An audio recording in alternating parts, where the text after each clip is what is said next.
third video in the series Units and Measurements, and today we are going to talk about errors in measurements. So what is an error? The difference in the true value and the measured value of a quantity is called an error. Now that is very easy to understand, and let's take a look at the types of errors. There are three types of errors: systematic errors, random errors, and gross errors. Now systematic errors are those that happen because of when something is wrong with the environment or the things that you are working with. Let's say that the divisions on the scale are incorrect. So that's a systematic error. And the instrument is itself faulty. That's another systematic error. So these are systematic errors. And then we have random errors. Random errors are those which cannot be explained by us. Like we don't know why that error actually happened. So those are random errors. And then we have gross errors. So what are gross errors? So these are errors that occur because of our own mistakes. For example, we did not take the readings properly, or we use the wrong values while measuring, or wrong values while calculating the quantity. So those are gross errors. So we have got that out of the way. Now let's talk about absolute errors. So let's go back to the line segment from the first lecture. We have a line segment here and we want to find its value. Now it is almost impossible for us to find the true value of this line segment. All we can do, we can take multiple observations and then we can work with those observations. So let's say we have n observations.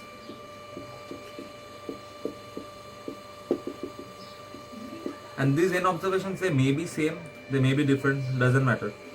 Now we have to assume a true value here. Now we don't know the exact value of the length of this line segment. So we assume that the true value of this line segment is the mean of all these values. So let's say x mean is equal to sigma xi, I is equal to 1 to n divided by n. So that is the mean. Okay, so this is the true value, assumed true value.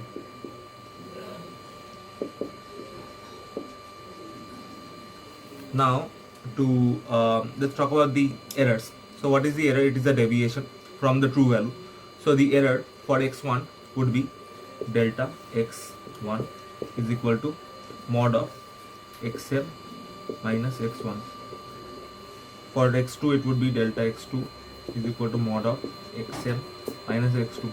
And so we can find the absolute errors for each of these observations by finding the modified difference.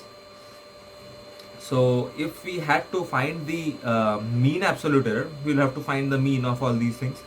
So that would be sigma of delta xi is equal to 1 to n by n. That would be the mean absolute error, because we find the mean of all the absolute errors. And this is, how do we represent this? Delta xm bar. So why do we need to find this? Now it will help us in writing the true value of this length. So how do we write it? We do not know the true value, we just assumed it to be the mean. This may or may not be the true value. So we write the value of the length of this line segment as xm plus minus delta xm bar. Now the true value is most likely to lie, it is most likely to be somewhere between xm plus delta xm bar and xm minus delta xm bar. So this gives us a more or less correct range for the true value of this line segment.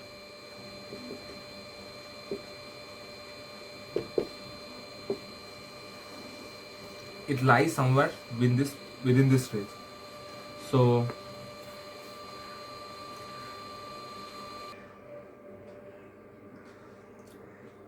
let's take a look at relative error and percentage error. These are very simple things. Relative error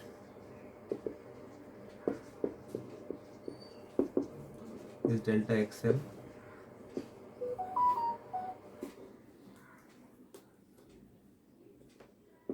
bar by xm, and for percentage error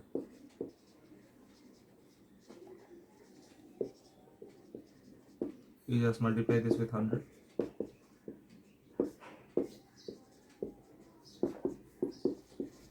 That's it. Now we are going to learn about the propagation of errors for different mathematical operations. Let's begin with addition. let's say x is equal to a plus b. We need to find the maximum absolute error for x. We know the absolute error for a and the absolute error for b. So let's use delta, or delta x, delta a plus delta b. Now what would be the maximum absolute error? Now the maximum absolute error for x would be delta a plus delta b. So x can be written as x, let's say the mean value for x, plus minus delta a plus delta b. So yeah, this is the maximum absolute error for x. Now this is for addition. Things will be the same for subtraction. X is equal to a minus b. The maximum absolute error for x will be delta x is equal to delta a plus delta b.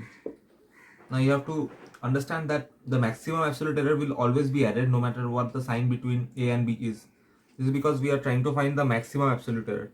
So the errors may combine in a way, and we have to find the maximum absolute error. So we have to combine the errors in such a way that we get the maximum deviation from the actual observation.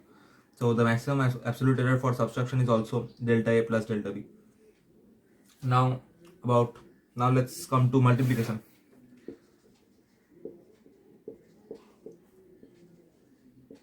Now things are a bit different for multiplication and division, because for multiplication and division we work with the maximum absolute relative error and not the maximum absolute error.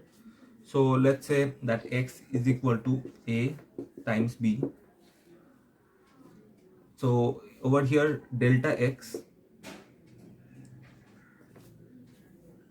is equal to delta a by a, delta x by x is equal to delta a by a plus delta b by b.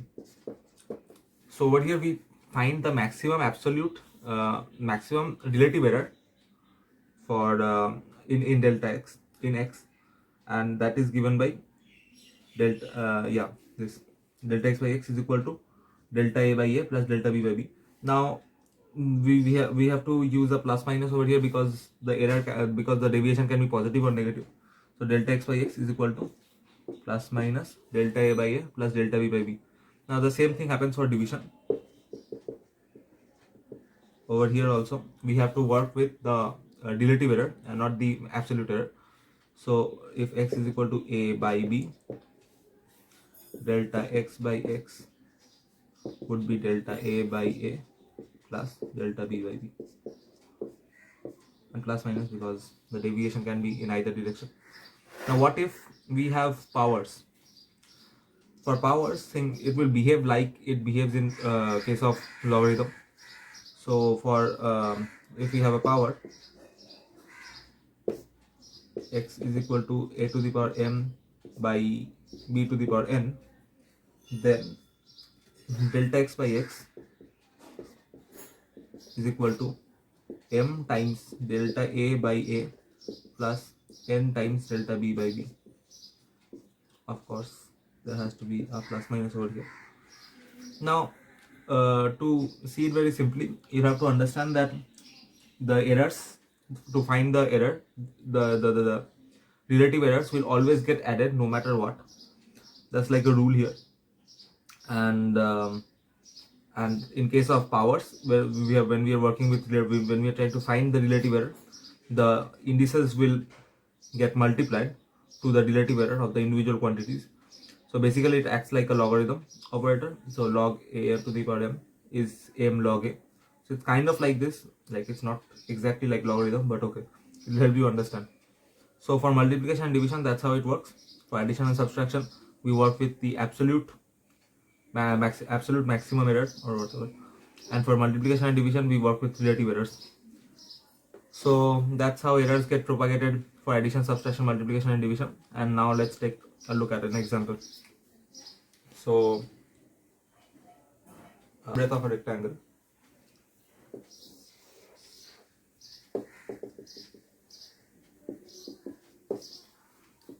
So we have a rectangle and the length and breadth is given. The length is 5.7 plus minus 0.1 centimeter, and the breadth is 3.4 plus minus 0.2 centimeter. So what do we have to find? Calculate the area of the rectangle with error limits. Okay, so what would the area of the rectangle be? Let's work with the true values over here. I mean the assumed true values. That's 5.7 and 3.4. So 5.7 and 3.4. So if we have to find the area would be 5.7 times 3.4 centimeters square, and that's equal to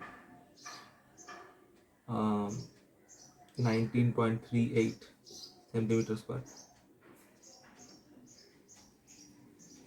That's the area of the rectangle. Now now we have to work with the error. We have to find the error or the range of deviation that the true value that the range of deviation that this value can have with the true value. So we have to find the error. So we multiplied L and B over here. So we know that what happens during multiplication, the derivative errors get added. So A is equal to L into B. Now we saw in the last part of our lecture that delta A by A would be equal to plus minus delta L by L plus delta B by B. So that's equal to plus minus delta L is 0.1 by 5.7 plus delta B is 0.2 by 3.4, that is delta A by A. Now if we solve this, you'll get delta A is equal to plus minus the A is 19.38 times 0.1 by 5.7 plus 0.2 by 3.4, and you'll get that, and that will be plus minus 1.5. So the area would be A is equal to 19.38 plus minus 1.5 centimeter square.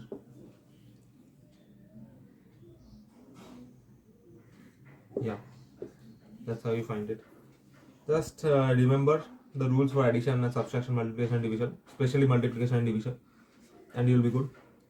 You can just memorize how the errors get propagated, or you can actually understand it. Your choice. Now let's talk about another important concept. It's not really important from the JEE Mains point of view, but it's a good thing to know about accuracy and precision. So what is accuracy and what is precision? Now people often mistake between the two. They often confuse between the two, and I'm going to teach you exactly what the difference is. So let's say that we have an archer, and this is the thing that he shoots the arrows at, and so this is the bullseye. Yeah. So what is accuracy? Accuracy is so let's take a look at his arrows. Like, he has already shot his arrows, and let's see where they have landed. In one case, like, this is the bullseye. So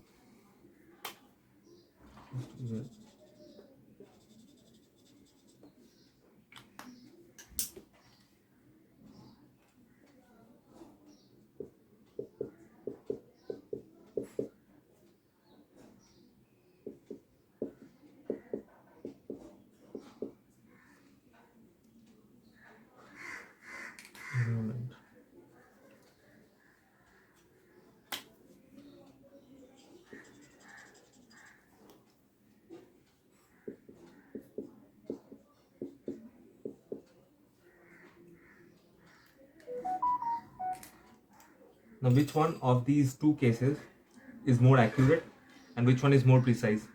Now, let me give you the definitions. Now, precision is about how close the observations are to each other, and accuracy is about how close the observations are to the true value.